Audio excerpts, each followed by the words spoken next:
बहुत समय पहले की बात है। उत्तरगढ़ नाम का एक राज्य था, जिसका शासक था राजा विक्रम सिंह।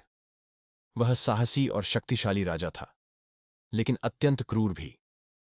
उसे अपने वैभव और शक्ति पर घमंड था, और वह अपने दुश्मनों पर जरा भी दया नहीं करता था। राजमहल के ठीक पीछे एक पुरानी हवेली थी, जर्जर, अंधेरी और वर्षों से बंद। कहते थे कि वह हवेली राजा के पूर्वजों की थी, लेकिन किसी श्राप के कारण वहां कोई नहीं जाता था।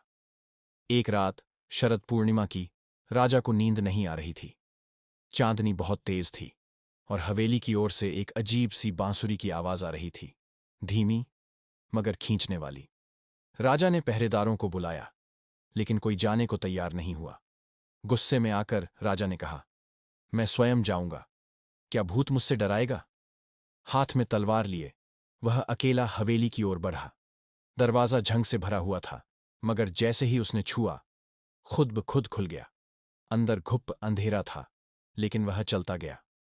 दीवारों पर पुरानी चित्रकारी थी, मगर उन चेहरों की आंखें जैसे राजा को घूर रही हों। तभी एक ठंडी हवा चली और दरवाजा अपने आप बंद हो गया। राजा ने पलटना चाहा, लेकिन दरवाजा गायब हो गया था।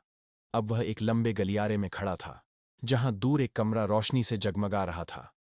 वह वहां पहुंचा और देखा, कमरे में एक सिंहासन था, और उस पर बैठा था एक कंकाल, राजा के मुकुट के साथ।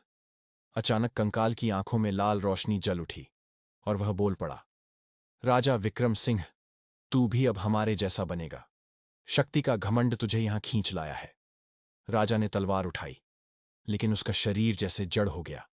उसके चारों ओर परछाइयां घूमने लगीं, सारे पूर्वजों की आत्माएं।